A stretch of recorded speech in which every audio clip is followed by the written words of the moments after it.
بسم الله الرحمن الرحيم. الألف والنون المعدودتان من أسباب منع الصرف تسميان مزيدتين لأنهما من الزوائد بور بس سدي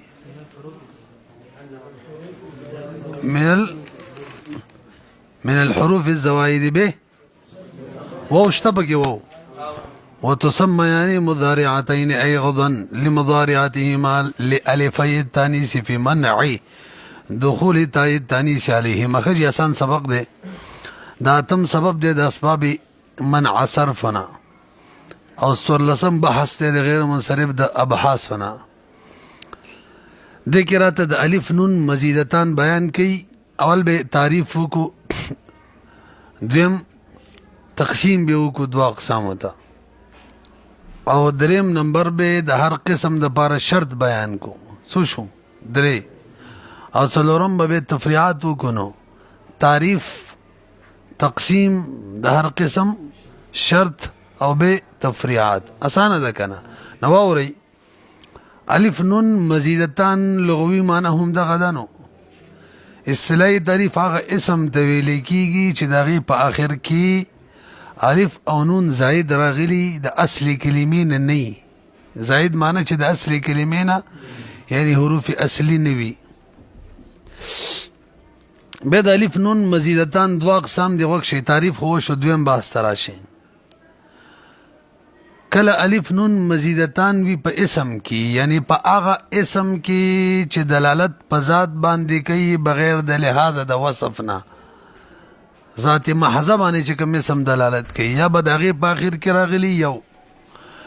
او یا به د وصف په اخر کې راغلی یعنی د هغه اسم په اخر کې چې هغې په ذات باندې دلالت کوي خو سره د وصفه. بهرحال دوه اقسام دي. یو هغه الف نون مزیدتان دي چې د اسم په اخر کې راغلی اسم ذات محضه. دویم هغه الف نون مزیدتان دي چې د وصف په اخر کې راغلی څوک بوی نه شو مخکې ځو کنه اوس شرایط واورئ. دریم جز کچری الف نون مزیدتان د اسم په اخر کې راغلی نو شرط ورلا علمیت دی او کچری د وصف په اخر کې راغلی نو شرط کې اختلاف دی. نو بعضی وایي چې شرط ولدا دی چې د دې مؤنث با په وزن د فعلانتون نوي او بعضی وایي چې جی د دې شرط دا دی چې مؤنث به په وزن د فعلا وي. مطلب د دوړو تقریبا ګڼو صورتونو کې یو راځي. پوه نه شوي بس قصه ختمه شوله ښه تعریف باندې خو پوه شولې. اقسام زو دوا اسم په اخر کې که د وصف په اخر کې که د اسم په اخر کې او د هغې لپاره شرط علمیت دی او که د وصف په اخر کې او د هغې دپاره بعضې علما وایي شرط دا دی چې مؤنث به په وزن د فعلانتون نه وي. هلکه دا شی به دپاره داسې مه پرېږدئ ښه. او بعض علما وایي چې شرط ولدا چې مؤنث به په وزن د فعلا وي. پوه شولې پې ورزو بنوس ورته وګورئ اخره بحث پاتې شو تفریعات. الالف والنون المعدودتان من اسباب منع الصرف. دو اعتراض جواب کوي. یو اعتراض دا دی چې الف او نون خو ذات دی ذات او اسباب منع صرف دا خو اوصاف دي یو. دویم زبا در وخت یم الف او نون بزاید وی علمیت بم وی بم غیر منصرف نوی لکه حسان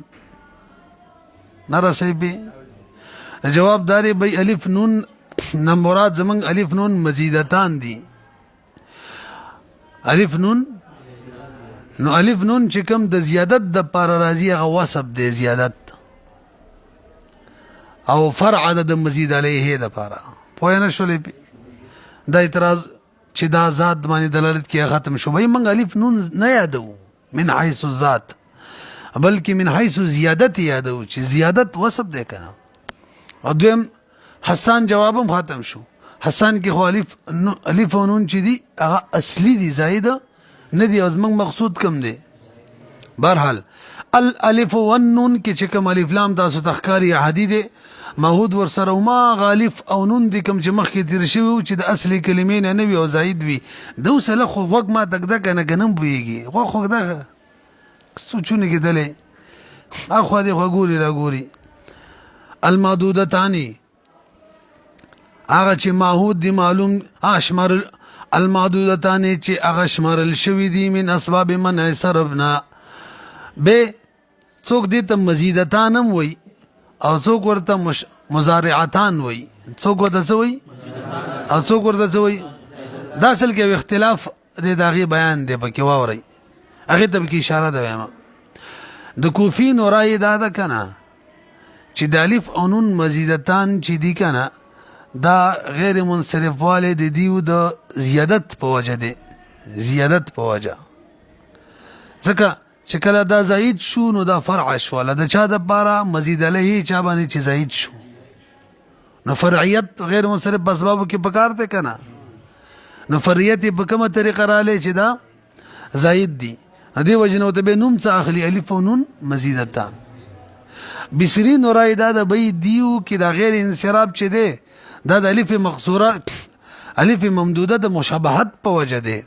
څنګه الف مقصوره الف ممدوده کې تا ناراضي الف نون مزیدتان کې هم تا ناراضي تای تانیس نه قبلي نو دواړو خپل منځ کې مشابهت شو کنه نو به وتاغو نو مخلي الف او نون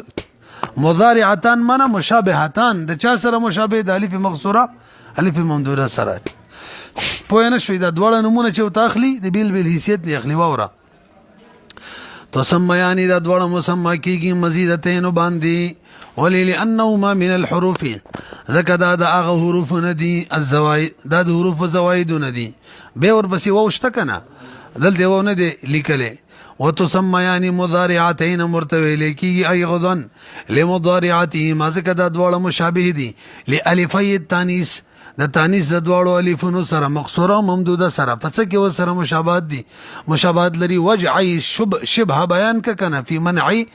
دخول تای تانیث کی چې من ادب کی چې تای تانیث دی ور داخل شي هغه کم دی کم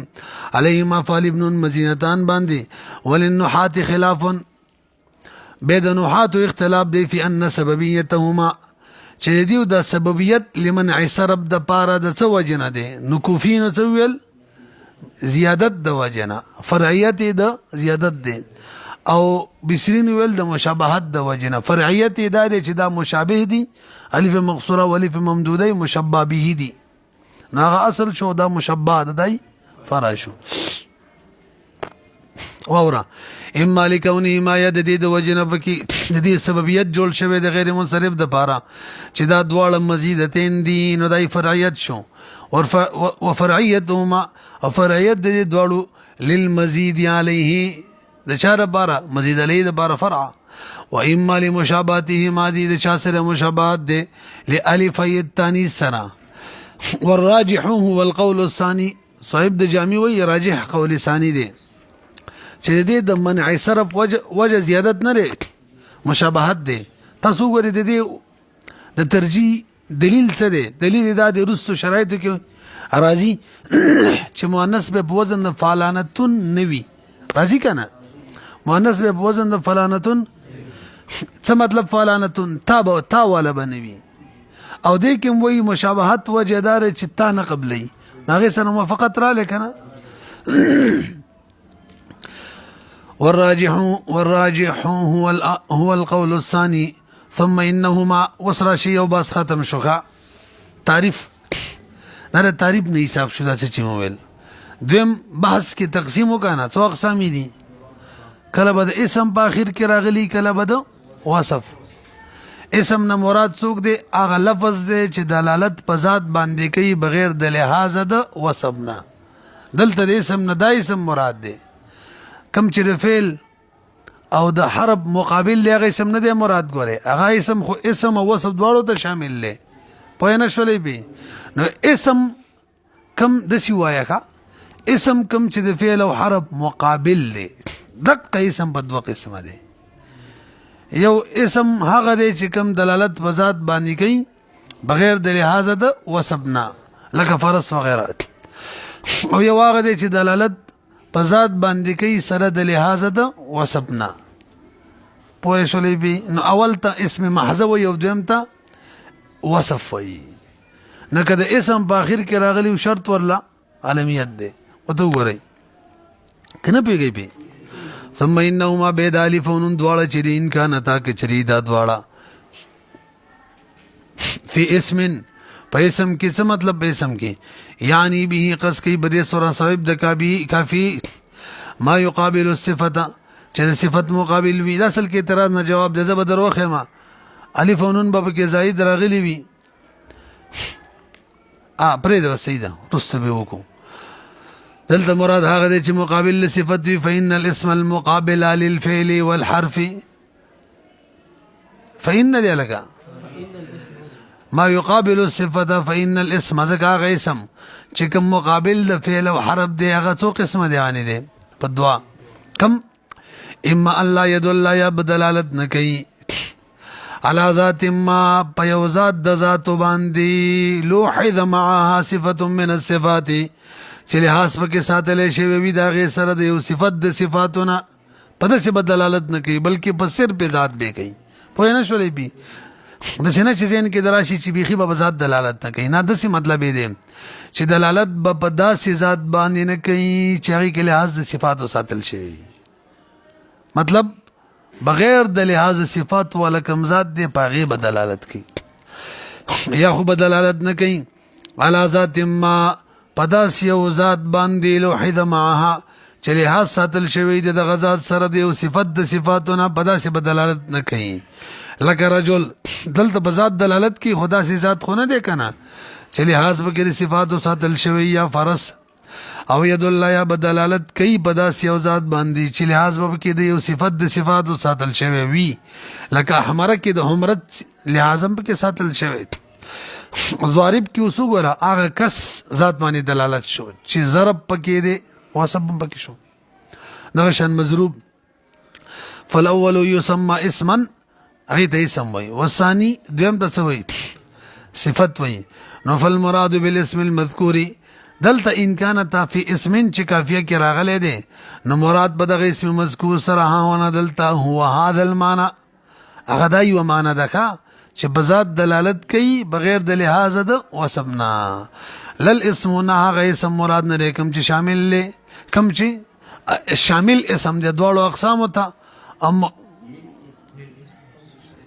لل اسم الشامل للاسم سازي بهر څنګه لیکل شوی دی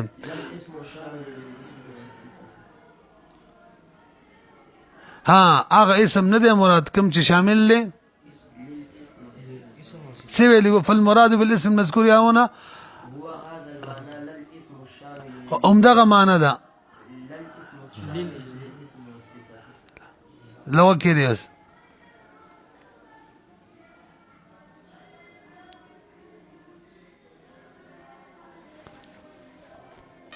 سوي تکرار کړئ نو هغه اسم نه دی مراد چې کوم شامل اسم او صفت دواړو ته دی مقابل د فعل او حرف دی هغه نه دی مراد دلته اوس وګورئ فالمراد بالاسم المذكور ها هنا مراد په اسم سره چې کوم مذکور دی دلته یعنی کافیه کې ان کان فی اسم کې هو هذا المعنى هم دغه معنی د کوم چې بذات دلالت کوي بغیر د لحاظ د وسبنا لل اسم او اسم نه دی مراد چې کوم شامل له اسم او صفت دواړو ته مقابل د فعل او حرف دی اوس پوه شولې خد دې شرط بیان کا فشرط نو شرط دې د بار عالمیت دی کنه الک اعتراض شرط هو کې ضمیر شاته راځي دی الف او نون ته نو خو تسنیه ده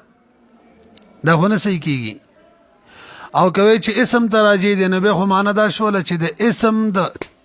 د بار شرط داري چې دی کې عالمیت وی هلن کې زبر دروخه ما چې اسم به وی عالمیت به پکې نه وی لکه امراتانی رجلانی اسم دی کنه دی الف نون پکې شته کنه شته لکه دلته خو خبره د شي جوړیږي کالف او نون زائد راغلی په اسم کې نو شرط ولدا دی چې د اسم کې عالمیت وی کني ټیک بنی زبر دروخه ما الف او نون بزائد راغلی وی پکې الف او نون به پکې راغلی وی سره د دینه عالمیت به پکې نه وی پوهیږي کنه په نو جواب سوالاتو پوه شوي نو دوه جواب کې دي چې بای الف او نون تراجی دي فشرتو نو خو تسنیه ده جواب دی چې دلته کمنه په دې اعتبار سره مفرد ضمیر راوړی چې دا دواړه بشری کا سبب واحد دی دواړه بشری کا سبب په دې اعتبار سره او ضمیر د مفرد راوړی او د دویم اعتراض دویم جواب هم کېدلی شي بی ضمیر راجع د اسم ته فشرطه شرط د اسم خو د غیر منصرف سبب جوړېدو د پاره یادو بی مطلق اسم د پاره شرط نه بیانو الف او نون چې پکې راغلي وي په اسم کې نو د اسمیت د پاره شرط علمیت نه دی د غیر منصرف سبب جوړېدو د اور فشرطه ای شرط الالف والنون ضمیر هغې ته راجع کو دا غول جواب دی فی منعهما من الصرف بدې کې چې دا د غیر منصرف لره معنی شي دخول د تا دا سمې پرې هوستل که څنګه سمې پرې هوستل ای شرط د الف او نون فی منعهما من الصرف او سوال چې مفرد ضمیر او ته څنګه راجع کو و افراد الضمیر باعتبار انهما افراد د ضمیر په دې اعتبار سره چې دا دواړه سبب واحد دي و شرط دویم او شرط ذلك الاسم وسی ضمیر شاته راجع کو اسم تا نو به خو ورپسې وره کنه فی امتناعه من الصرف په دې کې چې د غیر منصرف نه معنی کې یعنی غیر منصرف جوړ شي دا غیر شرط څوک دی العالمیت او علمیت شرط دی برو ګوري جی عالمیت ولې شرط دی نو کوفین ویلیو د دې د غیر منصرف سببیت وجه څوک د زیادت و زید کېدلو نو علمیت ځکه شرط دی چې دا زیادت قوي شي مضبوط شي او د تغییر او تبدل نه په امن کې شي ځکه علمیت چې بچا کې راشي نو به قدر الامکان تغییر او تبدل نه په امن کې وي او بسرین څه ویلیو چې مشابهت د الف مقصوره الف ممدوده سره نو هغه علمیت ولې شرط دی چې مشابهت وي قوي شي او به تعالی قبول لګي وګورئ تحقیقا للزوم زیادتهما دیر بار چې محقق شي لزوم د زیادت لازم شي او به کې تغییر ونه شي ځکه ک علمیت نه نه به لازم نه تغییر به کې کېدل شوی او لیم تنیا یا دیر بار چې منشي دخول دتا فيتحقق شبههما او مشابهت قوي شي بالف الثاني سرا ادک بسرین خبره شو مثال اشتري ويو كان كعمران او كانت في صفه دویم څه ولګه دویم قسم چې صفت وي نبي ولا شرط اختلافو د بعض علما او راي داوا شرط ولدا دي چې د مؤنث په وزن د فعلانتون نوي او بعض وی شرط ولدا دي چې مؤنث په وزن د فعلا وي اوس راشي او كانت یا بوي دا دواړه الف ونون فی صفت بصفت کې ووی نو به شرط چره فانتفاء فعلانه اي ان كان الالف والنون كشري الف ونون فی صفت راغلی نو فشرطه نو فعلانه لفظ صرف جزا نه ده خو پورا جمله جزا ده هغه کې یو جز حذف ده فشرطه انتفاء تاسو پیږئ کنه نو صرف انتفاء فعلانه غلط شمار صرف انتفاء فعلانه جزا نه ده چې ته اعتراض وکي جزا خو جمله یو دا جمله نه ده بلکې دا اصل کې خبر دی او مبتدا محذوفه ده نو به د سیده فشرطه انتفاء فعلانه ورسېدلې مبتدا خبر چې مرګري شي نه به خو جمله شو نه به جزا توب صحیح شو کنه شو ورزبسي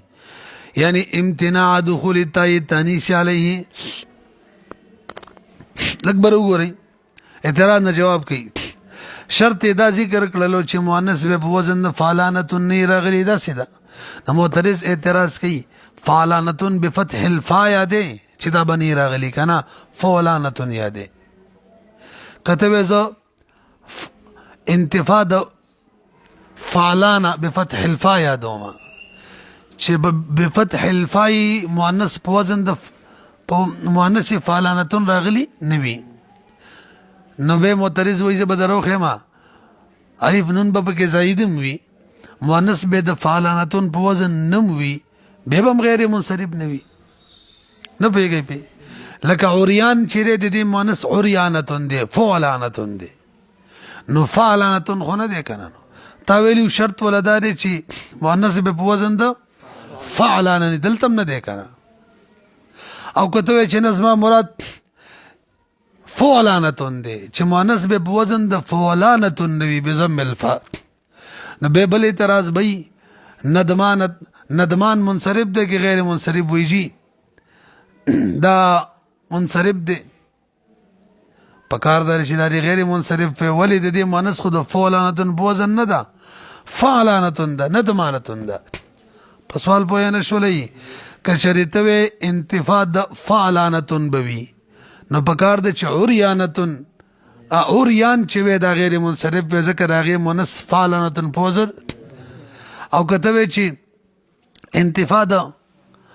فعلانتون بوي نو پکار دار چې به ندمان غیر منصرف وې ذکر دې مؤنث کې انتفاع د فعلانتون د کنه مؤنث خو فعلانتون ده نو انتفاع د فعلانتون شو په سوال پوه شولې نو جواب ادارې مولوی صاحب خبر واو رزما وزن کفالانتون وی کفولانتون وی چې تای قبل ولا کنه څه تای قبل ولا دغه مراد دی چې دا بنوي پاتې شولو اوریان ولی منصرف دی ذکر دی مؤنث چې دا کنه هغه تا قبلی اوریانتون او ندمان ولی منصرف دی دغه مؤنث هم تا قبلی کنه ندمانتون پاتې شولو فامن دې زمي فتحې دې زمون کار نشته لري خو چې دغه وزن وی تای قبل ولا منګ ول دغه بنوي او استاد واړو مثالونو کې تا قبل ولا وګورئ یعنی امتناع د دخول لتای تانیث وي په د باندې دا ولی دا شرط لګي ليبقى مشابهتهما دغه بار چلیف او مقصوره او ممدوده سره مشابهت باقی پاتې شي لفای تانیث سره على حال په خپل حال باندې باقی پاتې شي ولذا دغه وجد انصرف اوريان نا منصرف دی ولی لکه ما انه صفه ده خو صفت ده و اذا جی لان مؤنث ده چې ده اوریانتون د تا قبلی کنه پیږي پی وقيل چا ویلی شرط ولا وجود د فعلا ده وجود ده مؤنث به وزن ده فعلا فعلا لانه متى كان مؤنث وزک کله چې د مؤنث فعلا وی کنه فعلا نو خپل پته ولګیدله د دې مؤنث په وزن د فعلانتون نوی چې مؤنث په وزن د فعلا شوا نو په وزن د فعلانتون با انتفاع د فعلانتون په کې را لکنه نو به په وزن د فعلانه نشي او تاب فيبقى مشابهتهما مشابهت به باقی پاتې شي کنه تاب قبول نه کی د چا سره مشابهت باقی پاتې شي الفی التانیث على حالها په خپل حال باندې پاتې شي نه پوهیږي و سره شي تفریعات او تڅلورم بحث جز تعریف تقسیم شرط بیان شو کنه وسی تفریعات واوري الک رحمان لرا شی رحمان دی کې الف نون مزیدتان دي او په وصف کې راغلي دی وصف کې رحمانا نه دا غیر منصرف دی دا اول رای موافق هم د دویم رای اول رای ویلی چې مؤنث به وزن د فعلانتون نوی دې سره مؤنث شته دی نه او دویم رای والا ویلیو قصه می ورانه کړه بر وګوره به رحمان کې اختلاف دی یار رحمان کې چا چې ویلی مؤنث به وزن د فعلانتون نوی دغه بنسبانی دا غیر منصرف دی ځکه مؤنث د سره شته دی نه او چا چې ویلی مؤنث به وزن د فعلا وی دغه بنسبه منصرف دی ځکه د مؤنث په وزن د فعلا نشته بلکې د سره شته دی نه پیږي پی وګورئ ومن ثم ومن اجل المخالفت فی الشرط د دې د وجه نه چې مخالفت په شرط کې را لې دی ولا شرط موجود دی د بل نه دی اختلاف اختلاف شوی پر رحمان کې فی انه منصرف دی او غیر منصرف دی فانه ليس له مؤنث د دې لپاره مؤنث نشته لا رحمه اشتره ولا رحمانه اشتره ولی لانه صفه خاصه ذکر رحمان خو صفت خاصه دی لله تعالی لا يطلق على غیر د دې اطلاق په غیر کیږي نه نو مؤنث په کې څه پیدا شي لب علی مذکرین کیږي ولا علی مؤنثین کیږي په یوم نه کیږي فعلى مذهب من نو په مذهب دا چا شرط انتفاع فعلانتا چا چې شرط لګولې چې فعلانتا بنوي نو بس فهو غیر منصرفین دی وعلى مذهب من او په مذهب دا چا چې شرط لګولې وجود د فعلا نو بس به فهو منصرفون دی نه پیږي په لکه دون سکرانا سکرانا کې هیڅ اختلاف نشته دواړو پرای باندې غیر منصرف دی ولی د دې صفت دی الف نون بکی مزیدتان راغلی دی او مؤنث په وزن د فعلانتون نه دی او دویم ولم ویجی غیر منصرف دی ولی مؤنث په وزن د فعلا دی سکرا وګورئ دون کنه پیږي دون سکرانا فإنه لا خلاف ذکر هیڅ اختلاف نشته فی منع صرفه د غیر منصرف کېدو کې لوجود الشرط على المذهبين ځکه شرط موجود دی د دواړو رای موافق فإن مؤنثه سکرا مؤنث سکرا ده سکرانتن ندا نو فعلانتن ندا او فعلا ده پوه شولې پی البته ندمانن ودون ندمانن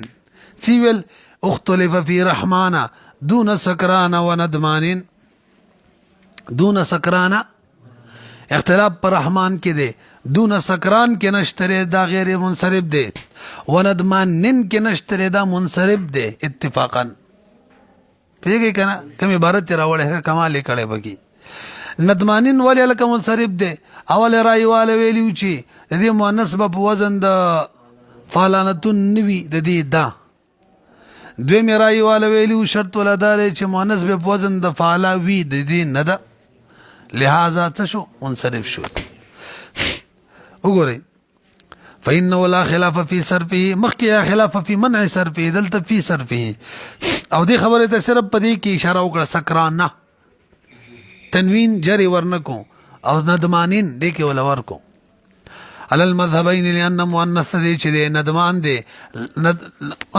ندمانتون ده لا ندمان ده هذا بروګوري بر اعتراض زبدروخه دا تا چې کوم قصه وکړه دا غلطه ده بای ندمان دې ندمان او دا غي مؤنث په وزن د ندما ده کنه نو دا غیر منصرف شي فعلانتون وزنم نه دی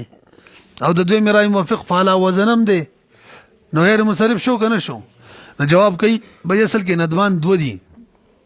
یو ندمان به معنی ندیم دی ملګری ته وای دغه صورت صاحب د کافی مراد دی چې داغه مؤنث فعلانتون په وزن دا فعلا په وزن نه ده نو منصرف شو دون ندمان کې دغه دی او بل ندمان په معنی د نادم دی شرمنده دغه نادم چې دی کنه داغه مؤنث په وزن د فعلا ندما ده کنه نو فعلانتون نه ده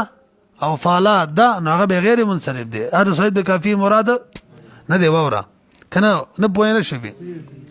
هذا اذا كان ندمان بمعنى النديم شملغره اما اذا كان بمعنى النادم شنو فهو غير منصرف بالاتفاق وللان مؤنثه ندمادا لا ندمانه پوهه شولې پی